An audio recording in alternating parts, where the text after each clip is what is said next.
नहीं जानना आपको तो अपने अकॉर्डिंग बताओ। चलो view what is the data? Ma'am data एक ऐसी चीज है जिसको हम स्टोर करके रखते हैं या फिर हम उसकी टेबल्स बना के उसको शो करते हैं। ये आपका राइट डेफिनेशन नहीं है, ठीक है। हम डेटा समझते हैं। पहले तो हमें डेटा हैंडलिंग क्या है, इसका क्या मतलब, ये चैप्टर में कुछ आप लोग आ रहा है तो बताओ, मैं इसको बताती हूँ। डेटा हैंडलिंग मैम इसमें देखो कह रहा डेटा पकड़ना डेटा पकड़ना, हैंड में लिंक करना, हैंडल करना किसी चीज को क्या होता है, मतलब कि संभालना, मैनेज करना होता है ना। तो डेटा का मतलब क्या होता है? डेटा आपकी कोई जैसे कि किसी भी इंफॉर्मेशन का कलेक्शन वो डेटा कहलाता है, समझे? कोई सूचनाओं का कलेक्शन। ये नहीं कि डेटा मोबाइल में से वो डेटा हो गया, कुछ भी ऐसे स्टोर हो गया, डेटा हो गया, इसको डेटा बोलोगे? ये जो लिखना न्यूमेरिकल, अल्फाबेटिकल, जो भी चीजें कोई इंफॉर्मेशन ही होती है ना, जैसे क्लास कितने स्टूडेंट है, स्टूडेंट पढ़ रहे हैं, कितने लड़कियां, कितने गर्ल्स, कितने बॉयज हैं, तो यहाँ पे एक तरीके से इंफॉर्मेशन ही है ना, ठीक है, जिसको क्या करना है, कलेक्शन, ठीक है। कलेक्ट करके जो भी सॉल्व करो वो डेटा ही कहलाता है, समझे? हाँ, तो ऐसे मत आप लोग करना। अभी आप ये तो मैंने बताया ना, अभी अब बुक का भी डेफिनेशन आपको देखो, इस बुक को ध्यान से पढ़ा करो। डेटा हैंडलिंग का मतलब है, समझो कि जो डेटा होता है, जो हमारे पास इंफॉर्मेशन है, उसको अच्छे से हैंडल करना। हैंडल करना मतलब ये एक अरेंज तरीके से मैनेज करके उसको करके क्या करना, आपको जो भी अरेंज करना, जैसे अरेंजमेंट है उसको क्या करोगे, उस तरीके से मैनेज करोगे, उसको डेटा हैंडलिंग बोलते हैं। क्या बोलते हैं? डेटा हैंडलिंग, ठीक है। अब ये नहीं कि डेटा को हैंड, जैसे वो डेटा को हाथ में पकड़ना, डेटा को हाथ में पकड़ के लिंक हैंडल करना, किसी चीज को मैनेज करना, हैंडलिंग हो गया, उसको मैनेज करना। गेट लगा? ठीक है। तो अब यहाँ पे इंट्रोडक्शन में क्या दिया भाई? You must read करो। You must have observed your teacher recording the attendance of students in your class every day, or recording marks obtained by you after every test or examination. Similarly, you must have also seen a cricket scoreboard. 2 scoreboards have been illustrated here. Okay. अब इससे क्या मतलब है? आपने observe किया होगा, आपके class teacher daily आपका अटेंडेंस लेते हैं। Yes, कौन एब्सेंट होता है, कौन प्रेजेंट होता है, एब्सेंट ये होता है। तो एक तरीके से वो क्या करते हैं, अटेंडेंस आपके लिए डेली बता रहे हैं, तो वो एक तरीके से आपका एग्जामिन कर रहे हैं, ठीक है। एवरी टेस्ट वगैरह ये बोल रहा है कि या तो एवरी डे का या रिकॉर्डिंग करते हैं मार्क्स का, जो आप एग्जामिनेशन में देते हो या टेस्ट में देते हो, रिकॉर्ड करके रखते हैं, ठीक है।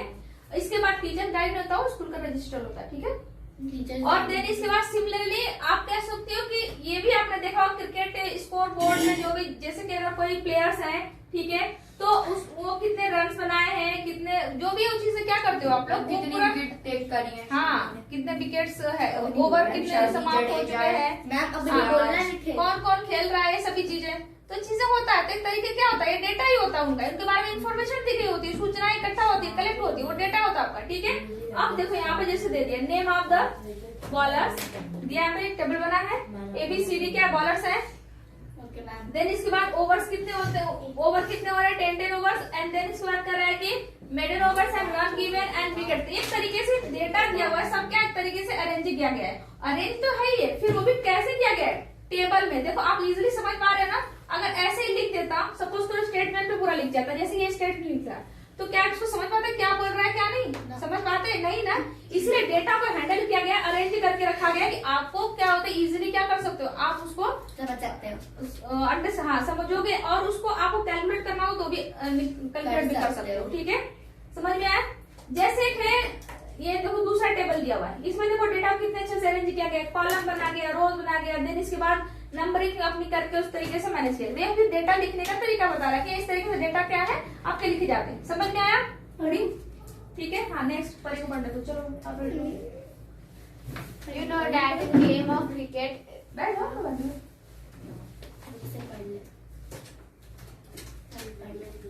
अच्छा you know that in a game of cricket, the information recorded is not simply about who won and who lost. In the scoreboard, you will also find same equally important information about the game. For instance, you may find out the time taken of the number of balls faced by a highest run score. चलो अब मुझे समझाओ, आप लोग कुछ क्या समझे वो एक्सप्लेन करने की कोशिश करो, फिर मैं बताती हूँ। क्या समझे? चलो बताओ भैया, क्या इसका मतलब समझाओ। मैम जैसे कि जब भी हम क्रिकेट वाला मैच, क्रिकेट के मैच की इंफॉर्मेशन जो रिकॉर्डेड होती है हम उसको देखते हैं, तो उससे सिंपली ये नहीं पता चलता कि कौन जीता है और कौन हारा है। तो कैसे पता चलता है? क्योंकि मैम, उसके जो डेटा प्रेजेंट होता है हम जान पाते हैं। Yes ma'am. और स्कोरबोर्ड में हम ये कुछ ऐसी चीजें, कुछ इक्वली इंफॉर्मेशन जो होती है, इक्वल इम्पोर्टेंट इंफॉर्मेशन वो गेम के बारे में वो भी होती है स्कोरबोर्ड में। सब कुछ, कितना टाइम होगा, कितने ओवर्स होंगे, कितने बॉल्स होंगे, ये सभी चीजें, कितने प्लेयर्स होंगे, जितने ये सभी चीजें मेंशन हाईएस्ट होंगे। स्कोर, तो कौन जीतेगा, कौन हारेगा, ये सभी चीजें, एक होता है ना टास्क भी होता है, कौन खेलेगा, कौन बाद में खेलेगा, ये सभी चीजें क्या होती है, एक पहले से चीजें इंफॉर्मेशन आपकी दी गई होती है जिसके अकॉर्डिंग आपको काम करना होता है। ये सभी कैसे पता चलता है, सब कुछ लिखा होता है पहले से, आप जान जाते हो, वो भी एक तरीके का आपका डेटा है। Similarly, in your day-to-day life, you must have seen several kinds of tables consisting of numbers, figures, names, etc. These tables provide data. A data is collection of numbers gathered to give some information to us. चलो इसका क्या मतलब समझ, देखो अब बात data की, यहाँ से देखो डेफिनेशन दिया, ध्यान से सुनो क्या बोला है। Similarly in your day-to-day life, you must have been several kinds of table consisting of the numbers, figure and names. Table जब बनाते हो तो क्या क्या चीज होते हैं, फिगर भी होते हैं, Names होते हैं, names numbers होते हैं, ठीक है। अब यहाँ पे पूछा this table provide, this tables Data. Provides data, इन सब में Data. क्या मिलता है, डेटा। Data मिलता है। अब डेटा होता क्या है, A data is a collection of numbers gathered to give some information. जो डेटा होता है वो नंबर्स का कलेक्शन होता है हमको इंफॉर्मेशन देने के लिए। सूचना देता है। ये डेफिनेशन अब टिक करो बुक में, इसको लर्न कर लेना। हाइलाइटर बाहर रहेगा, नहीं रहेगा। जब पढ़ो आप लोग पेंसिल वगैरह लेके बैठा करो, तुरंत पेंसिल पेन जो भी होना चाहिए। अब पढ़ते हो तो बिल्कुल पेंसिल पास में रखो, क्योंकि अंडरलाइन वगैरह जो भी इंपॉर्टेंट चीज उसको अंडरलाइन करो, मार्क करो। कंप्यूटर मैम मैं आगे पढ़ूं? ये बात समझ में आ गई ना। अब आ जाता है रिकॉर्डिंग डेटा, ठीक है। रिकॉर्डिंग डेटा क्या होता है उसको हम समझते हैं, चलो पढ़ूं? read करो। Let us take an example of a class which is preparing to go for a picnic.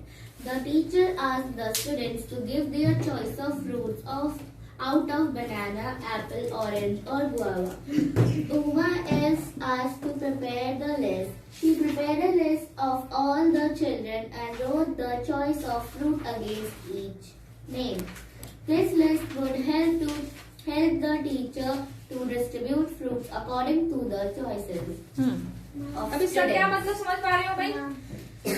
Ma'am एक एग्जाम्पल लेते हैं स्कूल का, जो पिकनिक के लिए प्रिपरेशन कर रहा है और जो उनकी टीचर है वो सारे बच्चों को बोलती है कि तुम्हें जो फ्रूट्स लाने हैं उनके नाम बताओ। तो मैम एक लड़की को वो लिस्ट बनाने की अलाउंस देती है उमा, तो वो लिस्ट बनाती है, फिर वो लिस्ट बनाती है, पहले सारे बच्चों के नाम लिखती है, उसके बाद उनके चॉइसेस के वो हाँ, fruits के जिनकी name जिनकी लिखती जो है। चॉइस है, जिनको पसंद है उसके अकॉर्डिंग उनको फूड का क्या होता है, फ्रूट का डिस्ट्रीब्यूशन होता है। देखो अब एक तरीके से कितना क्लियर हो गया। सभी और फिर student हैं। मैम उन्हें सब कुछ सारे अकॉर्डिंग टू देयर नेम्स उनके फ्रूट्स डिस्ट्रीब्यूट कर देती है। देखो अब कितना आसानी हो रहा है लिखाने, तो सबकी चॉइस लिखी है तो क्या हो गया, आसानी से डेटा आपको एकदम मिल गया, आप सबको दे सकते हो। इस तरीके से तो पूरे इतने स्टूडेंट होते हैं, 50 स्टूडेंट क्लास में 25 है, तो कितना ज्यादा गैदरिंग करके मतलब एक कह सकते हैं कि बहुत ज्यादा प्रॉब्लम हो जाती है अगर किसी का नाम नहीं पता, किसी की चॉइस नहीं पता होती, अगर पहले से हम अरेंज करके ना रखते। तो इसको क्या बोलते हैं, रिकॉर्डिंग डेटा। मतलब इसको रिकॉर्ड करके पहले से क्या किया गया, पहले से रिकॉर्ड कोई इन्फॉर्मेशन रिकॉर्ड की। रिकॉर्ड का मतलब नहीं कि रिकॉर्डिंग होता है मोबाइल से ऑनलाइन, ये चीजें नहीं, मतलब कि आपके पास वो सूचना आपने लिख के पढ़ के जैसे नॉलेज लेके आपने क्या किया, रख लिया, ठीक है, वो रिकॉर्ड हो गया। समझे? अभी बात समझ में आ गई ना। चलो अब नेक्स्ट कह रहा है कि क्वेश्चन नंबर पढ़ू? ये रीड करो, नहीं पढ़ना दे। पढ़ू? If the teacher wants to know the number of bananas required for class, she has to read the names in the list one by one and count the total number of bananas required. To know the number of apples, guavas and oranges separately, she has to just repeat the same process of each of these fruits. how tedious and time consuming it is. It might become more tedious if the list has say 50 students. अभी जो मैंने बात बताया, अगर arrange करके नहीं लिखा जाता तो कितना ज्यादा प्रॉब्लम हो जाती है उनको बांटने के लिए, हॉस्पिटल हो जाता सब कुछ, ठीक है, टाइम भी जाता, बहुत ज्यादा वेस्ट होता और बहुत ज्यादा एक तरीके से हो सकता सबको इक्वल मिल भी ना पाए। Yes, ma'am. ठीक है, हो सकता 20 में ही पूरे खत्म हो जाए, 30 स्टूडेंट बचे रह जाए और रिपीट कर दे सब, ये भी होता है ना, ये चीज है। इसलिए क्या किया गया, बनानास कितने थे, ये देखो नया कितने बनानास है, ऑरेंज कितने हैं मैम बनाना 8 है, एप्पल 5 है, गुआवा 4 है और ऑरेंज 3 है। हाँ, तो इस तरीके से करके अपना अरेंज करके रखा गया। अब नेक्स्ट चलते हैं, आपका आ जाता है मैम अभी अब सब कुछ होकर के नहीं, वो ठीक है, बस आपको उसी बारे में एक्सप्लेन किया सब कुछ कि कौन स्टूडेंट को कितना चाहिए था और टेबल पूरा रिकॉर्ड था। Next topic organising of data, इसको रीड करो। आपने रिकॉर्डिंग डेटा समझ लिया ना कि रिकॉर्ड करके कोई सूचना रख रहे वो। अब ऑर्गेनाइजिंग ऑफ डेटा हो गया। थोड़ा सा स्लाइड कर दो।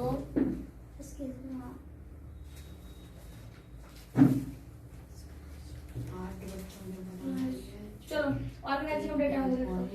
To get the same information which Salma got, Ronald needs only a pen and a paper. He does not need pebbles. Also does not ask students to come and place the pebbles. He prepares the following table.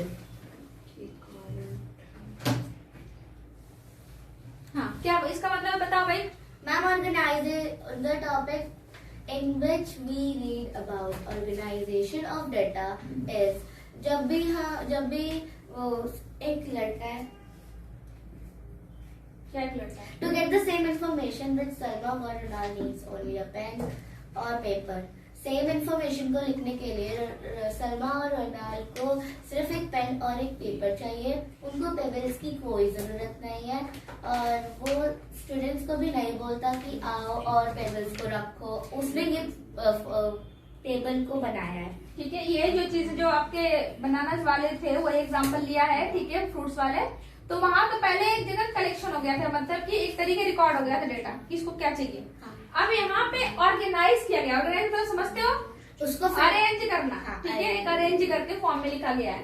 तो पहले bananas आए, तो बनाना कितने थे, एक थे। और बनाना को क्या मतलब उसको हाँ बनाना, फिर ऑरेंज है, ऑरेंज कितने 3 किए गए ऑरेंज, ठीक है, एप्पल 5 और गुआवा 4, ठीक है 4। इस तरीके से क्या कर दिया उसने, एक टेबल में अरेंज कर दिया। अभी तो पहले क्या बच्चों के नाम के आगे क्या था, क्योंकि पसंद है चॉइसेस के फ्रूट्स। अभी ऑर्गेनाइज किया गया। अभी और हम ऑर्गेनाइज अच्छे से करेंगे, जिसमें टैली वगैरह भी पढ़ोगे आप लोग, ठीक है, हाँ ये चीज समझ में आया कि नहीं। yes, देखो इसने क्या किया है कि जो टिक किया, जिसमें जो टिक है उसको ही बोला कि कहाँ पे कितने टिक करे गए हैं, जिस किस तरह के ऑर्गेनाइज किए गए, समझे। 1 tick equals to 1 student। हाँ नहीं, ये 8 स्टूडेंट्स ने वो खाया था, क्या बोलते बनाना। देखो यस मैम, मैंने कैलकुलेशन ऑलरेडी करके रखी है। अच्छा चलो ठीक है, ये इसके बारे में पूछ रहा है। अब आ जाओ तुरंत डायरेक्ट क्वेश्चन पे। एक क्वेश्चन करो, देन समझ में आएगा आप लोगों को। ये क्वेश्चन क्या, रीड करो। A teacher wants to know the choice of food of each student as a part of the midday meal program. The teacher assigns the task of collecting this information to Maria. Maria does so using a paper and a pencil. After arranging the choices in a column, she puts against a choice of food 1 mark for every student making that choice. चलो मतलब कि एक student class के बाद में teacher पूछती है बच्चों की फूड की चॉइस जानना चाहती है क्लास मिड डे मील के लिए। हाँ ठीक है, मिड डे मील प्रोग्राम के लिए। और टीचर क्या करती है, असाइन करती है टास्क एक कलेक्ट करने के लिए इन्फॉर्मेशन मारिया को देती है। मारिया क्या करती है, पेपर यूज करके और क्या कर लेती है, और पेंसिल वो एक अरेंज करा के अरेंजिंग करती है, चॉइस के अकॉर्डिंग एक कॉलम बना लेती है, ठीक है। तो अब जैसे इसमें चॉइस है और इसमें क्या नंबर ऑफ स्टूडेंट्स है, तो राइस खाने वाले स्टूडेंट कितने हैं, और इसके बाद राइस खाने वाले स्टूडेंट 21 है। हाँ ठीक है, ये जैसे 1 मार्क्स लगाया मतलब उतने स्टूडेंट था, ठीक है। चपाती देन इसके बाद चपाती खाने वाले केवल 15, बोथ राइस एंड चपाती 25।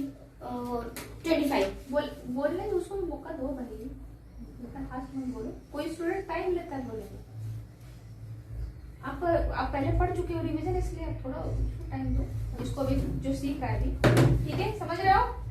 तो ये चीजें ऐसे अरेंज कर दिया गया लाइनिंग के ऊपर, नंबर नहीं लिखा गया अभी। अब देखो ये क्या कहना चाह रहा है पहले, चलो नीचे चलते हैं। उतना लिख के छोड़ दिया। अब दूसरा के एग्जांपल अगर सब इसमें देखो, आप पढ़ो, इसको रीड करो, चलो। Using Amish, after seeing the table, suggested the better method of count the students. He asked Maria to organize the mark I in a group of 10 as shown as below. Choice, tally marks and number of students. देखो rice वाली कितने थे? 17 थे। कैसे 20 बना रहे थे भाई? इसे कहते हैं ना ज्यादा एकदम एडवांस होता है, ओवर एक्साइटेड मत रखो, आप लोग गलतियां हो जाएगी, इसलिए अच्छे से नोट करो, ठीक है। And chapati 30 both rice and chapati, ठीक है। आप देखो तो इसको क्या किया, इसने क्या करा कि पहले 10 का क्या किया, ग्रुप बना लिया, 10 को ऐसे ग्रुप, एक 10 के ग्रुप में सर्कल करके लिख दिया इसने, और जितने बचे उसको क्या कर दिया, उसको सर्कल नहीं किया। तो यार 10 में क्या हो रहा था, इसने दिया था कि 10 जो लाइनिंग है मार्क का हमें ग्रुप बनाना होगा, तो ऐसे सर्कल हुए कहीं में, तो हमें समझना होगा वहां पे क्या है, 10 है उसमें, ठीक है। तो 10 and 7 17, 10 and 3 and 30। अब देखो इसमें दो 10 है तो कितने हो गए, 20 हो गए। तो पहले ये टैली मार्क्स ऐसे किया गया था पहले, ठीक है, पहले ऐसे ही लोगों ने सर्कल करके किया, लेकिन इसके बाद मैंने मेन वाला टेल मार्क्स करा। हाँ तो ये इसीलिए तो छुटा तो करो इसको, ये पहले ही ऐसे था, देन इसके बाद उसमें मॉडिफिकेशन किया गया। चलो आप बताओ। यहाँ पे अब 5 के ग्रुप बनाए। पहले 10 के किए गए, देन रिड्यूस किए गए कि बहुत ज्यादा लग रहा था, ठीक है। तो फिर क्या होगा, राधा मेड सिंप्लीफाई। अब उसको और सिंप्लीफाई किया गया। पहले उसने लड़के ने क्या किया, लाइनिंग बस वाली खींची और 17 कर दिया, तो किसी को मतलब ये नहीं ज्यादा कॉम्प्लिकेटेड लग रहा है, ऐसा करो ग्रुप बना दो, उसको डिवाइड कर दो। तो 10 का ग्रुप बना के डिवाइड कर दिया। फिर थोड़ा और कॉम्प्लिकेटेड लग रहा था, फिर उसको क्या बना, 5 का ग्रुप बना के डिवाइड कर दिया, ठीक है। तो देखो अब राइस वाली 5 5 5 15 हो गया, 2 बच गया 17। इसके बाद चपाती 5 5 5 13, और इसमें 25 5 5 आपके 20 हो गए, ठीक है, राइस एंड चपाती बोल। अब देखो इसके बाद आपका मार्क वाला आएगा, यहाँ तक चला, ये वाला पढ़ो, नहीं रुक जाओ, चलो। Teacher suggested that the fifth mark in a group of 5 marks should be used as a cross as shown by these are tally mark. Thus shows the count out to be the 5 plus 2, i.e. 7, and shows 5 count to be 5 plus 2, ठीक है, like that 7, ठीक है, and हाँ 5 plus 5 shown 5 plus 5 like that 10, ठीक है। अब इसमें बोला है, टीचर ने बोला कि 5 का ग्रुप बनेगा, उसको हम कैसे लिखेंगे, टैली मार्क करके लिखेंगे, जैसे उसको टैली मार्क बोला जाएगा। और उसको कैसे लिखा जाएगा, ग्रुप तो बना लिया 5 का, 1 2 3 4 5 ना। अब सॉरी ये 4 हो गया था, 5 ये नहीं देगा, तो इस तरीके से क्या बनेगा आपका, टैली मार्क आ जाएगा, ठीक है। तो इसकी वैल्यू क्या होगी, 5। अगर सपोज करो 1 2 3 4, ठीक है, ये ऐसे क्रॉस किया गया, प्लस 2 और कर दिया गया, तो इसका क्या होगा वैल्यू 7। इसमें फिर 1 2 3 4 टैली हो गया, फिर 1 2 3 4 ये हो गया, तो क्या होगा 10 होगा इसकी वैल्यू ना। ये देखो एग्जांपल में बताया पर 10 होगा। वेरी गुड, तुम लोग 6 का समझ रहे हो, इस बार नेक्स्ट ईयर पढ़ना ही है। मैम फिफ्थ में भी है, बहुत इजी है, 4th में भी होगा ये। यस मैम, ये तो हाँ प्ले स्कूल में भी होगा। हाँ बिल्कुल, प्ले स्कूल में, LKG UKG बिल्कुल। अरे मैम 1 साल के बच्चे को भी पता होगा। 1 साल जो बच्चा अभी तक पैदा ही नहीं हुआ उसको भी पता होगा। मैम मेरे को स्कूल पता होगा फिर तो। हाँ सारे जानवरों